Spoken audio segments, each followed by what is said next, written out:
Have you ever caught yourself staring out the window, wondering where the time went, and more importantly, where your strength has gone? Maybe you used to walk a mile without thinking twice, or wake up excited for the day ahead. But now, things feel slower, heavier. The spark you once had seems a little dimmer. And maybe, just maybe, you've thought to yourself, is this just what happens after a certain age? You're not alone. There's a quiet truth most people don't talk about.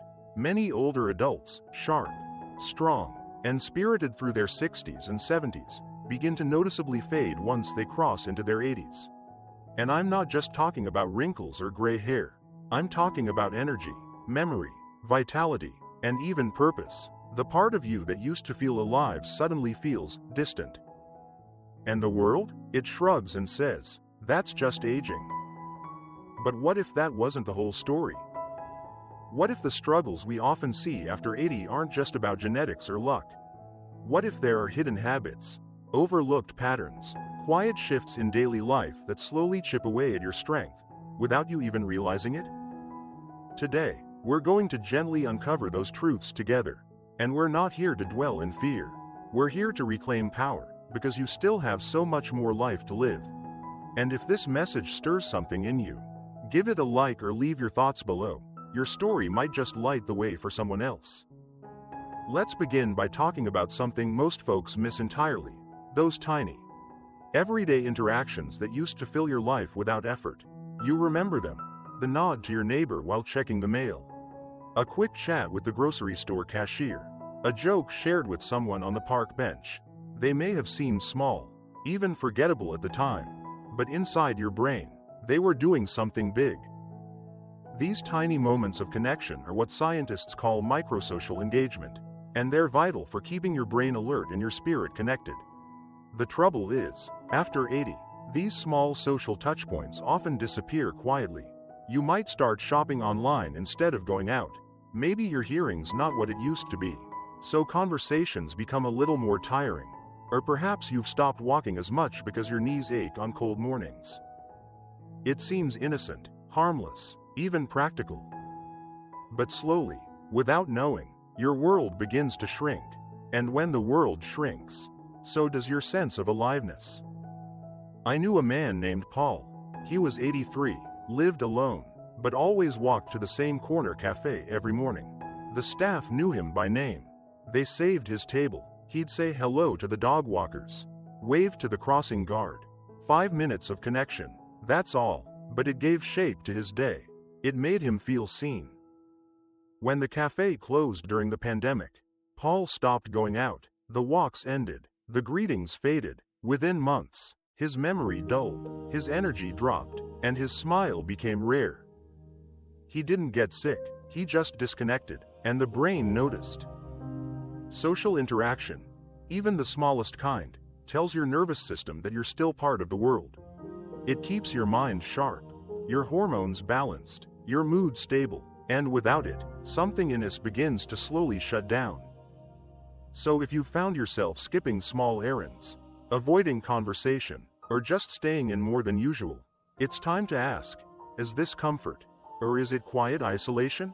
And if it's the latter, take one simple step. Go out for that walk.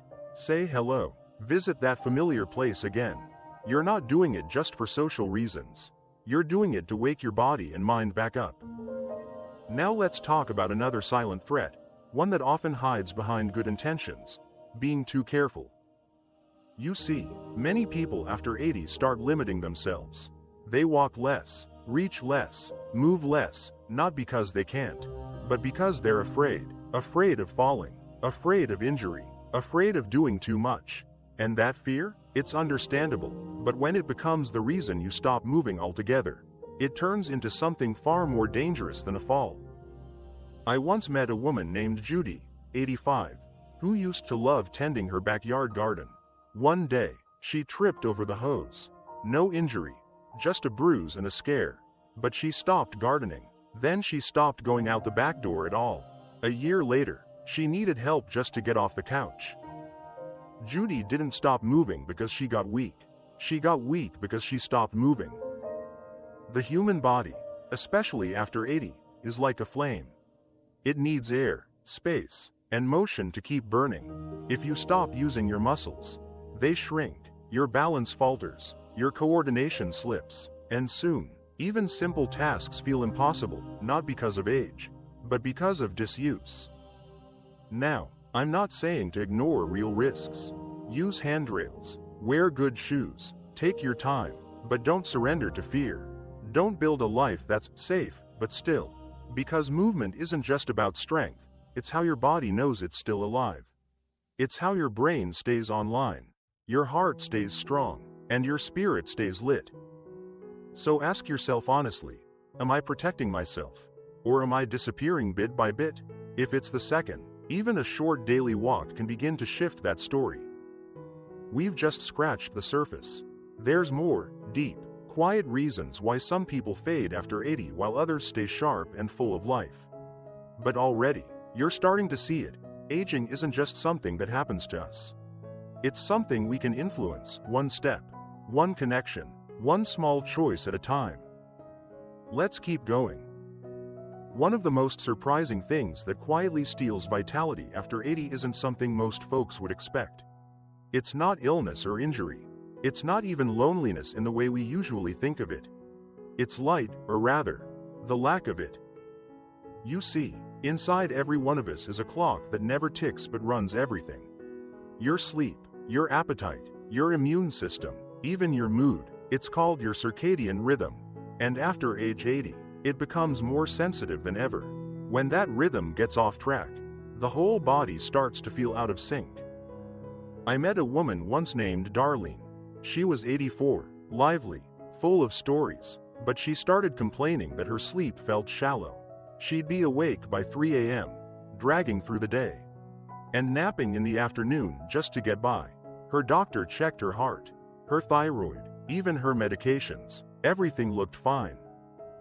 But when I asked her about her daily routine, she paused. "Well, I don't really go out much anymore," she said, "and in the evenings, I usually watch TV until I fall asleep." That was it. Her internal clock had lost its anchor. You see, our bodies rely on natural light, especially morning sunlight, to know when to wake up and when to wind down. If we don't get enough light during the day and we're surrounded by artificial brightness at night, our body gets confused. And when your internal rhythm is confused, sleep suffers, energy fades, memory gets foggy, and bit by bit, your whole system begins to feel tired, even if you've been in bed for 9 hours. The fix doesn't require pills. It's simpler than that. Just sitting by the window in the morning, opening the blinds as soon as you wake up, taking a short walk before breakfast, letting real sunlight hit your eyes and your skin, even just for 10 minutes, can reset your entire rhythm. And in the evening, try turning off the TV an hour before bed. Dim the lights. Let your body feel the difference between day and night. Darlene started doing just that. Within a week, she was sleeping better. She laughed more. Her appetite came back. It wasn't magic. It was light. Something she'd forgotten her body still needed. That brings us to something else most people carry quietly, deep in their chest, especially as they grow older: grief. By the time we reach 80, many of us have said goodbye more times than we ever expected. A spouse, a sibling, a dear friend, sometimes even a child. And while we might not talk about it often, those losses leave marks, not just in our memory, but in our body. And here's the truth no one tells you. It's not just the grief itself that's heavy. It's the habit of holding it in, of swallowing the sadness, of smiling when we don't feel like it because we don't want to be a burden, or because we think we should have moved on by now. But the body remembers. The body stores everything we don't say. And over time, that silent weight can wear you down more than age ever could. I remember a man named Bill. He lost his wife after 55 years of marriage. He told everyone he was fine. He kept going through the motions. But his spark was gone. He stopped singing in the church choir. He stopped walking his dog at the park.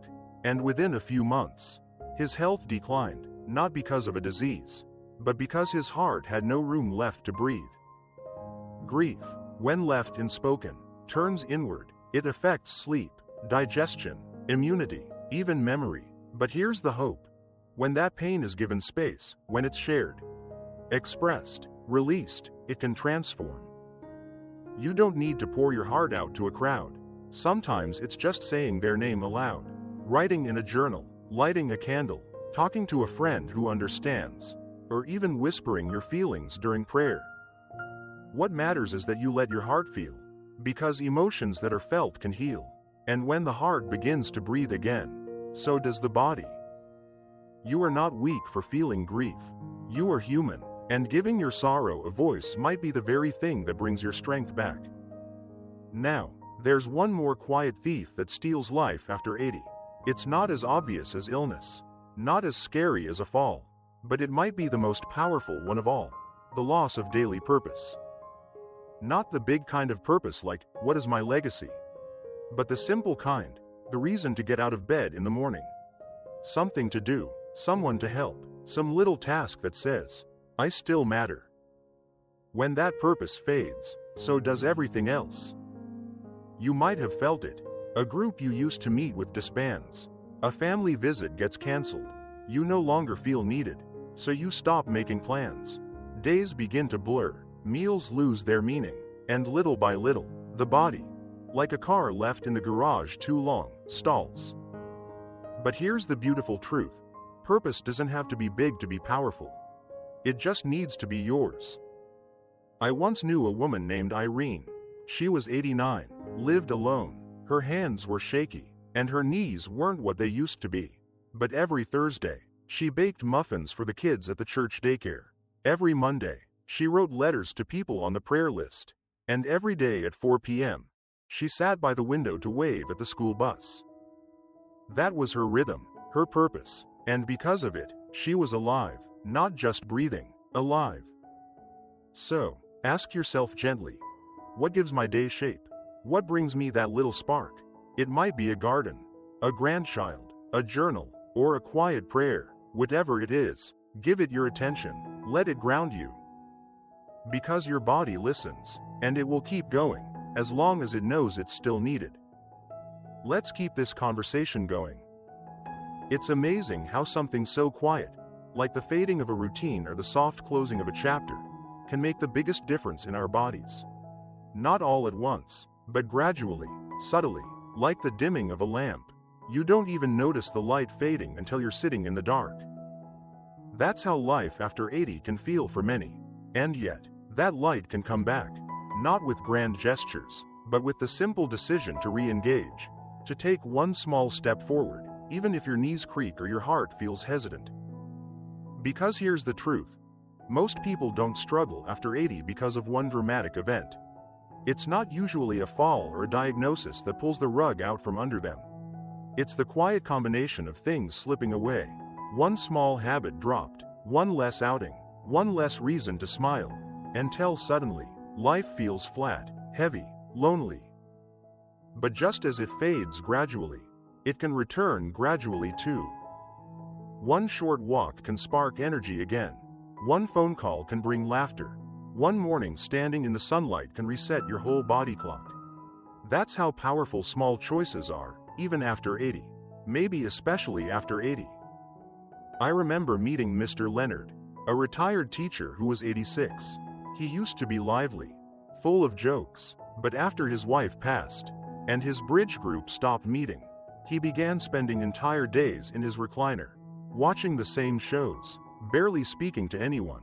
His daughter tried to get him to go out, but he'd always say, I'm fine right here. One day, she bought him a bird feeder and placed it outside his kitchen window. She handed him a little notepad and said, write down the birds you see for me. I'll test you each week. That was it, a bird feeder and a challenge. Within 2 weeks, he was up at 7 a.m., waiting to spot the early birds. By the end of the month, he joined an online group that identified birds in the neighborhood. He started dressing in the mornings again, started calling his old friend Joe just to chat.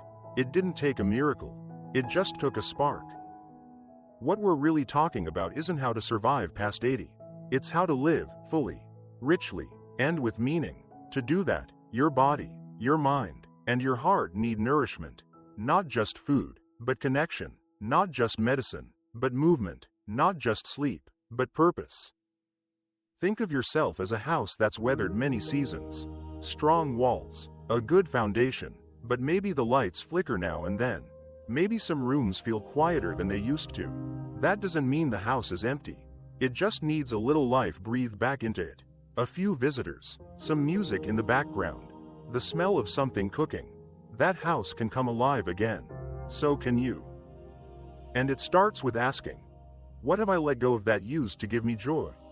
What small thing can I do today, not because I have to, but because it reminds me I'm still here? If that question feels emotional, that's okay. It means it matters, because the heart always knows when something needs attention. And if you've been nodding along, if something in you recognizes yourself in these stories, I want you to hear this from me. Sincerely. You are not fading. You are still here, and that means you still get to choose how this chapter is written. I know life after 80 can feel uncertain. Maybe your body isn't cooperating the way it used to. Maybe people you loved aren't around anymore. Maybe the world feels faster, louder, harder to keep up with. But none of that means you're finished. In fact, some of the most meaningful moments, ones that make people truly come alive, happen after 80. You might be the person who helps someone younger find their way. You might be the one who shares a story that changes a life. You might be the quiet wisdom in someone's storm, and you can still be that. What it takes isn't youth, it's awareness, a willingness to wake up, look around, and ask, what in me is still burning? Because if you can find even a spark, it can light the whole room again. So, I want to ask you something. If you've made it this far in the video, what's one thing you've noticed slipping from your life, something small but important? And what's one gentle step you can take to bring it back? Not to fix everything, just to begin. Here's the quiet truth I'll leave you with today. Aging isn't the end. It's just a softer, slower rhythm, one that still holds beauty, laughter, healing, and depth. And if you're willing to meet that rhythm with openness, you might find that the years beyond 80 aren't a slow fade, but a deeper, more meaningful kind of light. Here's to you, to your strength, to the stories still waiting inside you, and to living, not just longer, but deeper. It's strange, isn't it? We spend so many years focused on staying busy, raising families, working hard, being needed, and then, one day, the house grows quiet, the phone rings less, the calendar, once full of errands and obligations, has blank spaces. At first, it feels like a relief, but after a while, that stillness begins to echo. And that echo, if we're not careful, becomes the soundtrack of our later years. But it doesn't have to be. What truly determines how we live past 80 isn't just our diet, or our genes, or how often we visit the doctor. It's what we do with the time we have. It's the little things, the 5-minute phone call, the walk around the block, the sunlight on our face in the morning, that tell our bodies and our souls, I'm still here, I still matter. So many people assume that the later years are about slowing down and staying safe. But in truth, the real danger is slowing too much, until your world becomes so small you forget how big your spirit used to be. There's an old man I knew named Carl. He was 91, lived in a modest home, barely left the neighborhood, but every Sunday, without fail, he'd polish his shoes, comb his hair just right, and walk to the diner at the corner for breakfast. Same table, same order, same waitress. One day I asked him, "Why do you still do that, even when it's icy outside?" He smiled and said, "Because when I stop showing up, I disappear." He knew something many people miss. Showing up for your life, even in small ways, is how you keep your light on. You don't need grand plans or packed schedules, but you do need rhythm. You need something to look forward to, even if it's just your morning coffee ritual or reading on the porch when the sun's just right. And here's something I want you to remember. Especially if you've had hard days lately, you don't have to be the person you used to be. You just need to stay connected to who you are now. This version of you, wiser, softer, maybe slower, is still worthy of joy, connection, and purpose. If your knees don't move like they used to, that's okay. Sit by the window and wave to a neighbor. If your memory isn't what it once was, tell the stories anyway. They matter. You matter. There's a kind of dignity in this season of life that no one talks about. A depth, a richness that comes not from doing more, but from seeing more, from noticing what you used to rush past, from appreciating what still remains. Maybe you've lost people you love. Maybe your circle has gotten smaller. Maybe some days feel harder than others. That doesn't mean you've run out of value. It just means you've been shaped by time, like river stones, smooth, softened, and full of quiet strength. You still have something to give, something to share, something to feel. And if you're sitting there thinking, "But I don't know where to begin," I'll tell you this. Begin with one thing that brings you peace.